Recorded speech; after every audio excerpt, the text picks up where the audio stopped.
দশম শ্রেণীর class 10-এর Bengali chapter 5 নোঙর কবিতা। তোমরা সবাই মন দিয়ে বোঝো আর সবাই লেখো। অনেকগুলো কোশ্চেন অ্যান্সার, সব ইম্পর্টেন্ট কিছু প্রশ্নের উত্তর আমি বলছি, তোমরা সবাই লেখো। নোঙর কবিতার কবির নাম কি?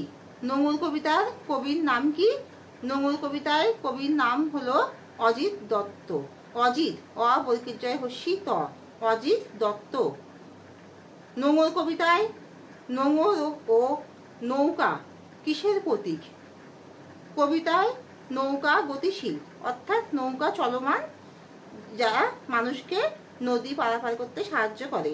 নৌকা চলমান এবং নোঙর হলো একটা বন্ধন যেটা নৌকাকে আটকে দিচ্ছে, নৌকাকে পারাপার হতে দিচ্ছে না।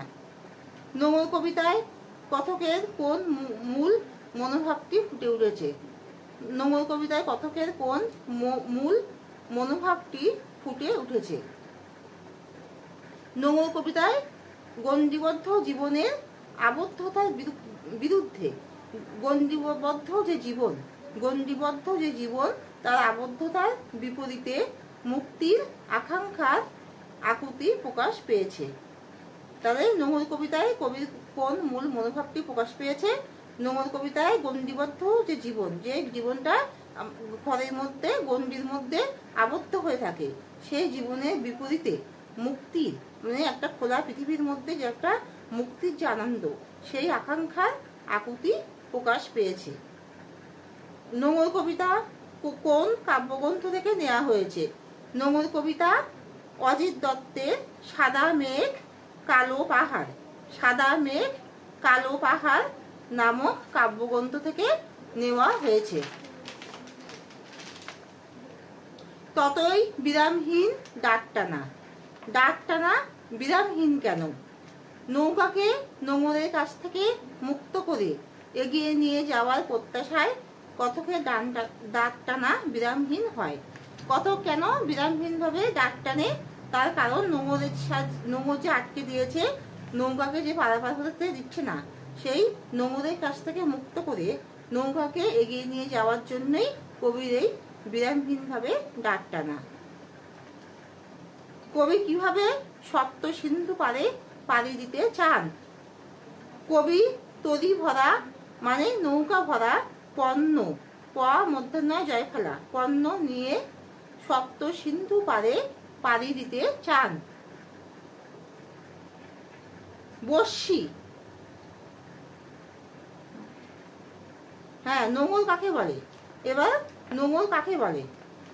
নৌকা তো একটা চলমান গতিশীল জিনিস, যার সাহায্যে মানুষ নদীর পারাপার করে। তা নোঙর কাকে বলে? বর্ষি আকৃতির লোহার তৈরি যন্ত্র। নোঙর একটা বর্ষির আকারের লোহার তৈরি যন্ত্র, যা নৌকাকে তটের মানে নদীর পাড়ের কিনারে আটকে রাখে, একে নোঙর বলে। নোঙর কবিতায় নোঙর কিসের প্রতীক? নোঙর কবিতায় নোঙর গণ্ডিবদ্ধ জীবনের আবদ্ধতার প্রতীক। গণ্ডিবদ্ধ জীবনের আবদ্ধতার প্রতীক। আ ব দয় ধয় তয়াকা র, আবদ্ধতার ক ফলা তয় দীর্ঘি ক, প্রতীক। নোঙর কবিতায় কথক কোথায় পাড়ি দিতে চান? নোঙর কবিতায় কথক সিন্ধুর পাড়ে পাড়ি দিতে চেয়েছেন। কবি সিন্ধু তীরে পাড়ি দিতে পারছেন না কেন? কবি নোঙর তটের কিনারে পড়ে যাওয়ায়, নদীর কিনারে নোঙর থাকায়, কবি সেখানে আটকে যাওয়ায় কবি সিন্ধুর তীরে আর পাড়ি দিতে পারছেন না। কবি সিন্ধুর তীরে পাড়ি দিতে চান কেন? কবি তার জীবনের সংকীর্ণতাকে ভাঙার জন্য বাণিজ্য তরি নিয়ে সিন্ধুর তীরে পাড়ি দিতে চান। কবি তার জীবনের সংকীর্ণতাকে ভাঙার জন্য বাণিজ্য তরি নিয়ে সিন্ধুর তীরে পাড়ি দিতে চান। সারা রাত মিছে দাঁড় টানি। সারা রাত কবি কেন মিছে দাঁড় টেনেছেন? তটের কিনারে নৌকা নোঙর পড়ে গিয়েছে।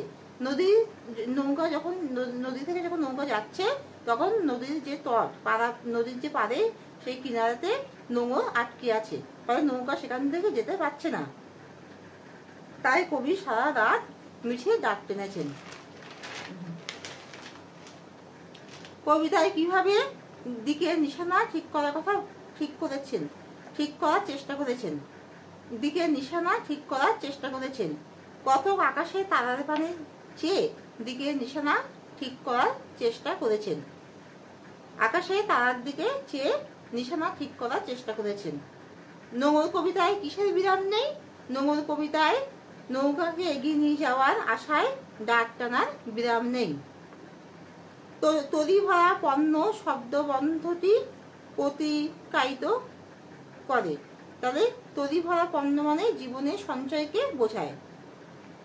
ডাক টানার মূল কারণ কি?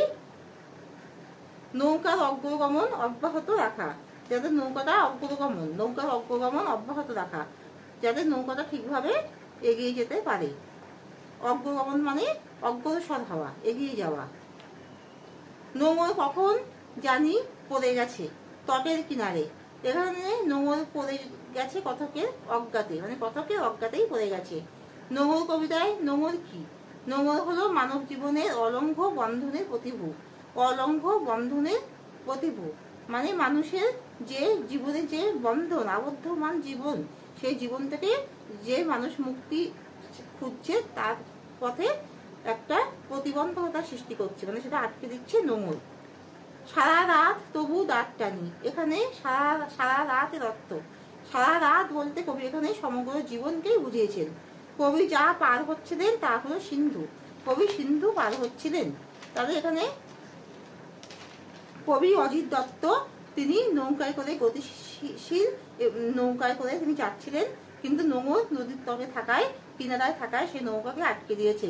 কবি সারা রাত যেন সমগ্র জীবনকে বলছেন, যেখানে তিনি জীবনকে মুক্তির সন্ধান দিতে চাইছে, কিন্তু নোঙর নামেও এই লোহার বস্তু যেন সেই মুক্তির সন্ধানকে আটকে দিচ্ছে। কবি তাই বলছেন, আমি মিছে ডাক টানছি, কিন্তু সেই মিছে ডাক টানা হলো, কিন্তু কিছুতেই নৌকাকে অগ্রসর করা গেল না। কবি ডাক টেনেই চলেছেন যাতে তিনি নৌকাকে অগ্রসর করতে পারেন, কিন্তু নৌকা সেখানে বাধা পেয়ে গেল। কবি সিন্ধু পার হতে চান। কবি তার জীবনের সংকীর্ণতার বন্ধ থেকে মুক্ত হওয়ার জন্য সিন্ধু পার হতে চান, কিন্তু তার এই সংকীর্ণতা থেকে মুক্তির পথে বাধা হয়ে দাঁড়ালো নোঙর। তাই কবি কিছুতেই এত বিরামহীনভাবে ডাক টেনেও তিনি নোঙরকে অতিক্রম করে নৌকাকে নিয়ে সিন্ধু পার হতে পারলেন না। তবে এখানে শেষ করছি। তোমরা সবাই মিমি কোচিং ক্লাস নাম দিয়ে সার্চ করো আর আমার এই ভিডিওটা সাবস্ক্রাইব করো। এখানেই শেষ করছি।